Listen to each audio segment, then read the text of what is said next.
ফুলের মতো শিশুগুলো সবে ফুটছিল, তবে আর বিকশিত হতে পারেনি। বুলেটের আঘাতে ছোট্ট জীবনগুলো ঝরে গেছে কুড়িতেই।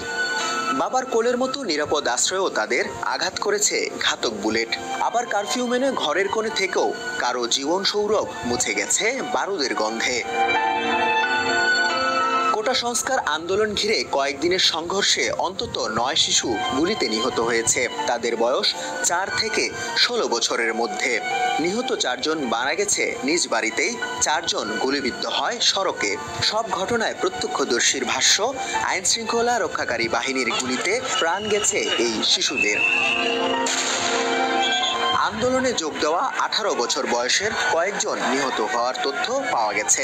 তাদের মধ্যে 16 বছরের ইফাত 20 জুলাই যাত্রাবাড়িতে নিহত হয়। তাকে পুলিশ হাসপাতাল থেকে নিয়ে বুকের বাঁ পাশে গুলি করেছে বলে প্রত্যক্ষদর্শীরা অভিযোগ করেছেন। ইফাত 9ম শ্রেণীর শিক্ষার্থী ছিল। তার মা কামরুন নাহার সাংবাদিকদের বলেন, আমার ছেলে কোনো অপরাধ করেনি। সে রাস্তায় পড়ে থাকা আহত একজনকে হাসপাতালে নিয়ে গিয়েছিল, তবু তার বুকে গুলি করা হলো। মা বাবার মাঝ থেকেই প্রাণ কাড়ল বুলেট। 4 বছরের আব্দুল আহাদের মৃত্যু পাষাণকেও কাঁদাচ্ছে। 19 জুলাই বিকেলে পরিবারের সবাই বাসায় ছিলেন। সে সময় আন্দোলনকারীদের সঙ্গে পুলিশ ও ছাত্রলীগের সংঘর্ষ চলছিল। কি হচ্ছে দেখতে আর সবার মতো উৎসুক হয়ে ছোট্ট আহাদ বারান্দায় গিয়েছিল। এক পাশে ছিল বাবা, অন্য পাশে মা। হঠাৎ ঘাতক বুলেট তার ডান চোখে লাগলে মেঝেতেই লুটিয়ে পড়ে শিশুটি।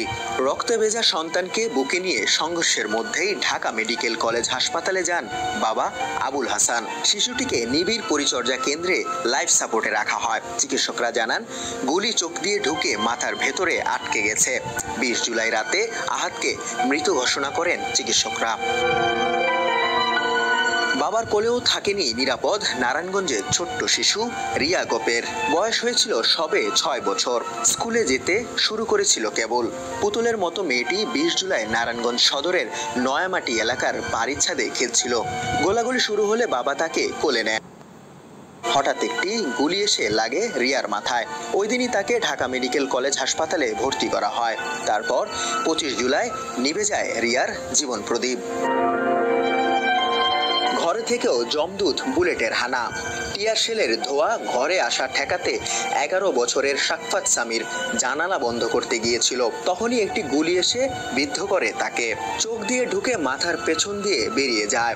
আরো গুলি লাগে ঘরে থাকা চাচা 17 বছরের মশিউর রহমানের কাঁধেও।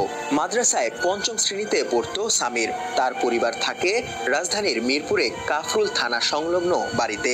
19 জুলাই ওই এলাকায় পুলিশ আন্দোলনকারীদের সংঘর্ষ চলছিল। পুলিশ এক পর্যায়ে বুলেট ছুড়ে, তাতে ঘরের মধ্যেই প্রাণ যায় সামিরের। 20 জুলাই পরন্ত বিকেল। তখন টিয়ার শেলের ঘাসে রাজধানীর চিটাগাং রোড এলাকায় ধোঁয়াচ্ছন্ন। বুকের মানিক 10 বছরের হোসাইনের খোঁজে দিক বিদিক ছুটছেন বাবা মানিক। বিকেল গড়িয়ে রাত। সংঘর্ষ তখন আরো তীব্র। মানিক মিয়া আবার খোঁজ নিয়ে জানলেন বাসায় ফেরেনি ছেলে। 9টার দিকে কেউ একজন মোবাইল ফোনে আহত হোসেনের ছবি দেখান। সহিংসতার মধ্যেই চড়াই উতরাই পেরিয়ে মানিক পৌঁছান ঢাকা মেডিকেল কলেজ হাসপাতালে। সেখানে লাশের স্তূপে পান তার ছেলের গুলিবিদ্ধ শরীর। আন্দোলন দেখতে গিয়ে ফিরলেন না মোবারক। 13 বছরের দুরন্ত কিশোর মোবারক হোসেন 19 জুলাই অন্য অনেকের মতো রাজধানীর কাঁঠালবাগান ঢাল এলাকার বাসা থেকে অদূরে কারণ বাজার মোড়ে গিয়েছিল আন্দোলন দেখতে।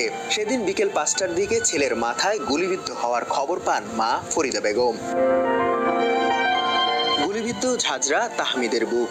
গত 18 জুলাই নরসিংদী শহরে আন্দোলনকারীদের ওপর পুলিশের গুলিতে নিহত হয় 14 বছরের তাহমিদ ভুইয়া। ওই দিন বিকেলে 3টার দিকে ঢাকা সিলেট মহাসড়কে নরসিংদীর জেলখানা মোড় এলাকায় জড়ো হয়েছিল আন্দোলনকারীরা। তাহমিদ সেখানে গিয়েছিল সহপাঠীদের সঙ্গে। পরে পুলিশের ছররা গুলিতে তার বুক ঝাঁঝরা হয়ে যায়। তাহমিদের লাশ হাসপাতাল থেকে নিয়ে পরে মহাসড়কে বিক্ষোভ মিছিল করেছিল আন্দোলনকারীরা। তাতেও পুলিশ গুলি করে। মৃত্যুর পর আবারও গুলিবিদ্ধ হয় তাহমিদ। বারান্দা বারান্দায় নাইমার ঘাতক হয়ে আসে বুলেট। রাজধানীর উত্তরায় বাসার বারান্দায় গুলিবিদ্ধ হয়ে 19 জুলাই নিহত হয়েছে মাইলস্টোন স্কুল অ্যান্ড কলেজের 10ম শ্রেণীর শিক্ষার্থী নাইমা। নাইমার মা বলেন, বাসার সামনের সড়কে সংঘর্ষ হচ্ছিল, তা দেখতে 4তলা ভবনের বারান্দায় দাঁড়িয়েছিলাম, কিন্তু কিছু বুঝে ওঠার আগেই মেয়ের মাথায় গুলি লাগে, সেখানেই তার মৃত্যু হয়। শাহাদাত তনিম, সমকাল।